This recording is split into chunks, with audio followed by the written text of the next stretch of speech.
नमस्कार.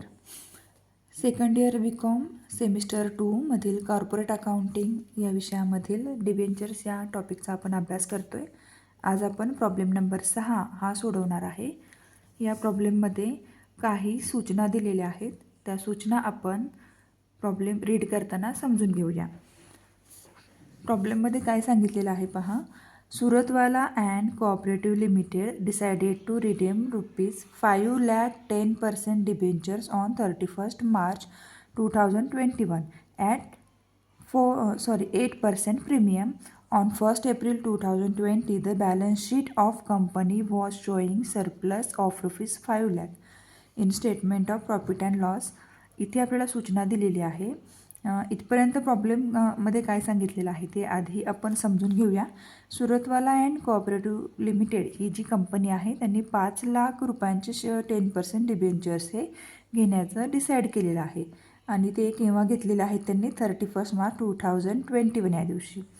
तर त्यांनी इथे 8% प्रीमियम दिलेला आहे आणि 1 एप्रिल 2020 या दिवशी 1 एप्रिल 2020 म्हणजे 31 मार्च हे क्लोजिंग इयर दिलेलं आहे आणि 1 एप्रिल हे ओपनिंग इयर दिलेलं आहे. म्हणजेच की याच वर्षी ओपनिंग इयरला बॅलन्स शीट कंपनीचं 5 लाख रुपयांचं बॅलन्स शीट आपल्याला पाहायला मिळालेलं होतं आणि त्या बॅलन्स शीटला statement of profit and loss असं नाव दिलं होतं.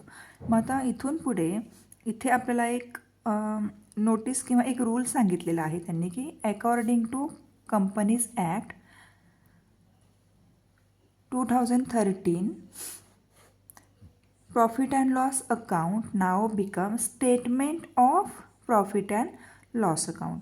म्हणजे कंपनी ॲक्ट 2013च्या आधी काय होतं हे प्रॉफिट अँड लॉस अकाउंट असं मेन्शन केलं जात होतं, परंतु कंपनी ॲक्ट 2013च्या ॲक्टनुसार आता याचंच नाव statement of profit and loss account असं देण्यात आलेलं आहे. ठीक आहे.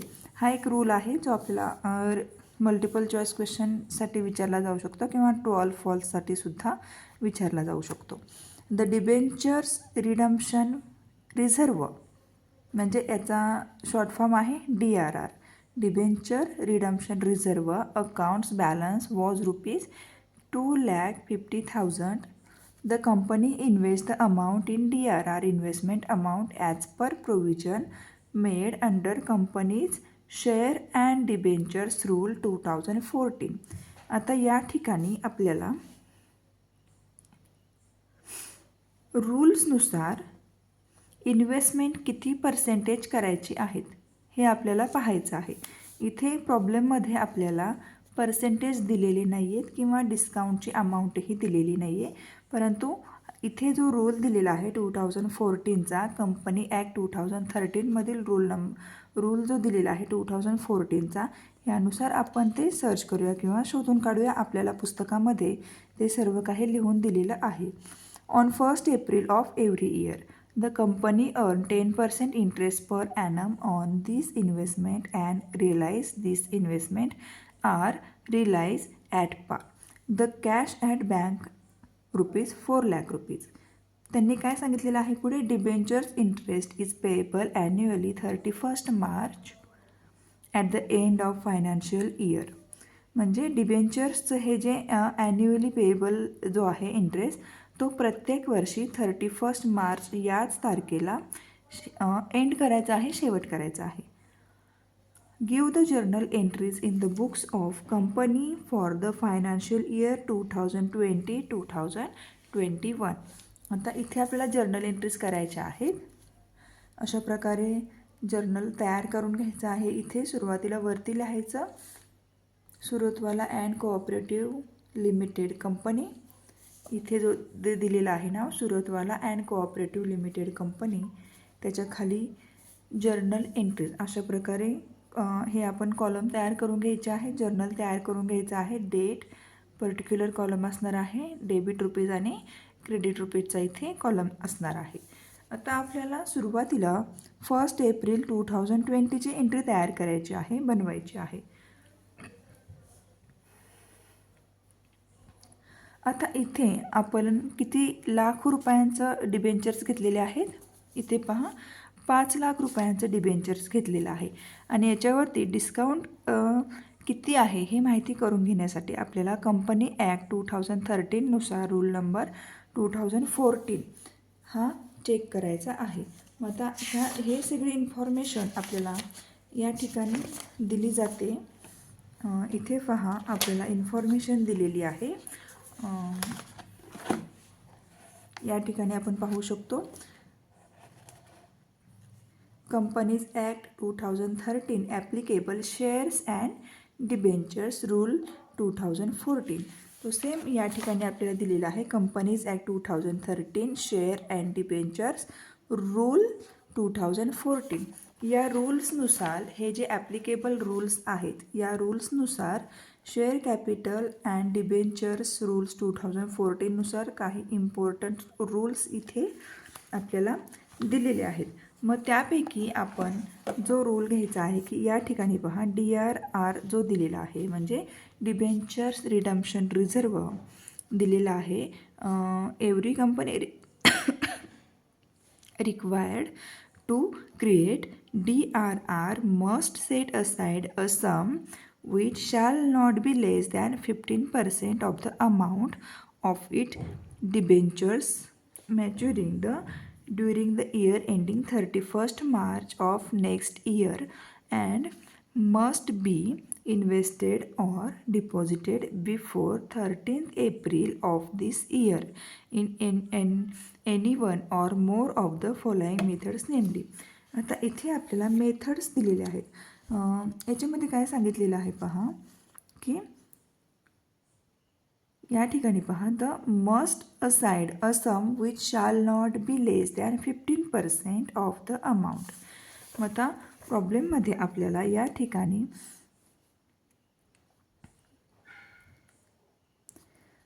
4 लाख रुपीज दिलेले आहेत. कॅश बँक जो दिलेला आहे तो 4 लाख रुपीज दिलेला आहे आणि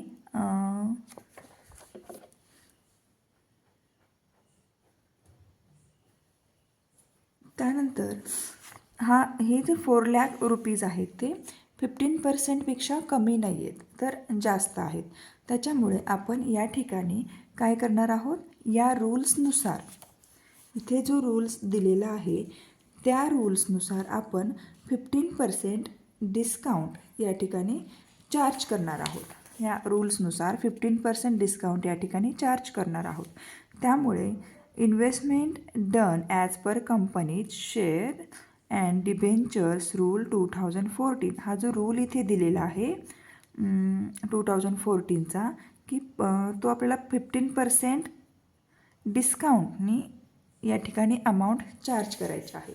म्हणजे प्रॉब्लेममध्ये आपल्याला डिस्काउंटची अमाऊंट दिलेली नाही आहे पण रूल्सनुसार ही अमाऊंट आपण शोधू शकतो. मग आता इथे आपली अमाऊंट आहे 5 लाख रुपये. आपण घेऊया गुणुले 15% 75,000 रुपये ही आपली डिस्काउंटची अमाऊंट इथे आलेली आहे. म्हणजे इथे एंट्री कशी होणार 10% debentures redemption investment account debit to bank account. ही जी अमाऊंट आहे 15% डिस्काउंटची ती आपल्या बँक अकाउंटमध्ये आलेली आहे. त्यामुळे बँक अकाउंटला आपण क्रेडिट केलेलं आहे. त्यानंतर पुढची एंट्री दिलेली आहे पहा डिबेंचर्सची एंट्री आपण 10% डिबेंचर्सची एंट्री 10% डिबेंचर्सची एंट्री आपल्याला करायची आहे. या ठिकाणी पहा 10% डिबेंचर्स दिलेले आहेत आणि अमाऊंट आहे 5 लाख रुपीज. 5 लाखावरती 10% डिबेंचर्स चार्ज केल्यानंतर आपल्याला अमाऊंट मिळते 50,000. ठीक आहे. आपण करून पाहूया 10% अशा प्रकारे 50,000 ही अमाऊंट आपल्याला इथे मिळालेली आहे. एंट्री आपली इथे स्पष्ट सांगितलेलं आहे debenture interest is payable annually 31st March at the end financial year. म्हणजे इथून पुढच्या आपल्या सगळ्या एंट्रीज 31st मार्चलाच होणार आहेत. Debentures interest account to debit to debentures holders account.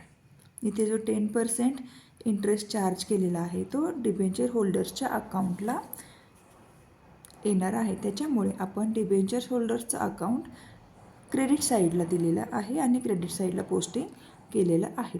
त्यानंतर डिबेंचर्स होल्डरच्या अकाउंटला जे पैसे आलेले आहेत तेच पैसे आपण बँक अकाउंटला ट्रान्सफर करणार आहोत. सेम डेट येणार डिबेंचर्स होल्डर्स अकाउंट म्हणजे यांच्या डिबेंचर होल्डर्स अकाउंटच्या अकाउंटमधून अमाऊंट बँक अकाउंटला येणार. त्याच्यामुळे डिबेंचर होल्डर्सला या एंट्रीमध्ये आपण डेबिट करणार आहोत आणि बँकेमध्ये पैसे येणार असल्यामुळे बँक अकाउंटला क्रेडिट करणार आहोत. ठीक आहे. आता यापुढची एंट्री आपण करूया. बँक अकाउंटची एंट्री जी आपली इंटरेस्ट आलेला आहे 5 लाखावरती 15% इंटरेस्ट आलेला आहे. त्या इंटरेस्टवरती आपल्याला 10% debenture charge company 10% interest charge करायचा आहे.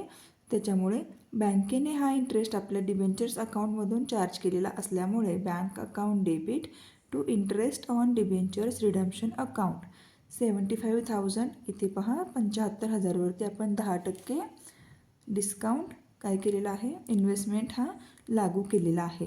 75,000वरती 10% म्हणजे 7,500 ही एंट्री लक्षात आली असेल. आता पुढच्या एंट्रीज बघूया आपण. सेम एंट्री असणार आहे फक्त ते जे इंटरेस्ट चार्ज केलेला आहे तो इंटरेस्ट आपल्या डिबेंचर्स रिडम्शन इन्व्हेस्टमेंट अकाउंटला येणार आहे. त्याच्यामुळे या ठिकाणी आत्ता बँक अकाउंटला आपण डेबिट करणार आणि डिबेंचर्स रिडम्शन इन्व्हेस्टमेंट अकाउंटला क्रेडिट करणार आहोत. डेट सेम तीच असणार आहे. Bank account debit 75,000 to debentures redemption investment account 75,000. Narration येणार being realised debentures redemption account investment at par. ठीक आहे. आता statement of profit and loss अकाउंटची जी आपल्याला या ठिकाणी अमाऊंट दिलेली आहे 2,50,000 ही अमाऊंट दिलेली आहे. DRRची ही अमाऊंट आहे. ती आपण अमाऊंट या ठिकाणी मेन्शन करणार आहोत. Statement of profit and loss surplus account debit to debentures redemption reserve account ही अमाऊंट आपल्या DRR या अकाउंटला आलेली आहे. त्याच्यामुळे आपण डिबेंचर्स रिडम्शन रिझर्व अकाउंटला क्रेडिट केलेलं आहे आणि statement of profit and surplus अकाउंटला डेबिट केलेलं आहे. इथे नॅरेशनमध्ये काय लिहायचं being transferred to DRR account out of profit and loss surplus म्हणजे प्रॉफिट अँड लॉस सरप्लस अकाउंटमधून पैसे आपण DRR अकाउंटला ट्रान्सफर केलेले आहेत. ठीक आहे. आता पुढची एंट्री सेम डेटला असणार आहे. या ठिकाणी आपल्याला जे 8% प्रीमियम चार्ज करायचा आहे या ठिकाणी 8% प्रीमियम 5 लाखवरती ती एंट्री आपण इथे करणार आहोत. आपली डिबेंचर्स अकाउंटची एंट्री अमाऊंट आहे 5 lakh rupees and premium on redemption of debentures account ते आपण करून पाहूया. 5 लाखावरती 8% आपल्याला चार्ज करायचे आहेत. उत्तर येते आपलं पहिलं असेल तुम्ही 40,000. Premium on redemption of debentures account debit 40,000 to debentures holders account म्हणजे प्रीमियमची अमाऊंट आणि डिबेंचरची अमाऊंट दोन्हीही अमाऊंट एकत्रित करून 5,40,000 रुपये आपल्या डिबेंचर होल्डर्सच्या अकाउंटला ट्रान्सफर केले गेले आहेत. नॅरेशन येणार being amount payable on redemption. ठीक आहे. आता पुढची एंट्री असणार आहे सेम हीच एंट्री जे पैसे डिबेंचर होल्डर्सच्या अकाउंटला आलेले आहेत हे पैसे तेच आपल्या बँक अकाउंटला घ्यायचे आहेत. बँक अकाउंटला घेणार आहे त्याच्यामुळे बँक अकाउंटला आपण क्रेडिट केलेलं आहे आणि डिबेंचर्स होल्डर्सच्या अकाउंटमधून ते जाणार आहेत म्हणून डिबेंचर्स होल्डर्स अकाउंटला डेबिट केलेलं आहे. Debenture holders account debit to bank account 5,40,000 5,40,000. आता पुढची एंट्री आहे पहा statement of profit and loss account debit to debentures interest account ही एंट्री आहे जी आपण 10% डिबेंचर्सची जी अमाऊंट आहे त्याच्यावरती चार्ज करणार आहोत म्हणजे 5 लाखावरती 10% डिबेंचर्स इंटरेस्ट चार्ज केल्यानंतर अमाऊंट मिळते 50,000 50,000. यानंतर पुढची एंट्री असणार आहे 75,000 जे अमाऊंट आपली आलेली आहे या ठिकाणी त्याच्यावरती आपण जे 10% DRR इन्व्हेस्टमेंट आणि इंटरेस्ट चार्ज केलेला होता त्याची interest on debentures redemption investment account debit 7,500 debit to statement of profit and loss account 7,500 interest received on DRR म्हणजे हे नॅरेशन आहे interest received on profit and loss being interest received on DRR investment account transferred to statement of profit and loss account. आणि यानंतर ही जी शेवटची entry इथे mention केलेली आहे जे डिबेंचर्स अमाऊंट आहे पूर्णपणे 5 लाख त्याच्याशी संबंधित ही एंट्री आहे debentures redemption reserve account debit to general reserve account 31 मार्चची एंट्री आहे. कोणत्याही रिडम्पशन अकाउंटला जेव्हा आपण पैसे पाठवतो ते पैसे सगळ्यात शेवटी आपल्या जनरल रिझर्व्ह अकाउंटला ट्रान्सफर होतात. Transfer of DRR account balance to general reserve account 5 lakh. तर अशा प्रकारे आपला डिबेंचर्सचा हा 6वा प्रॉब्लेम या ठिकाणी कंप्लीट झालेला आहे.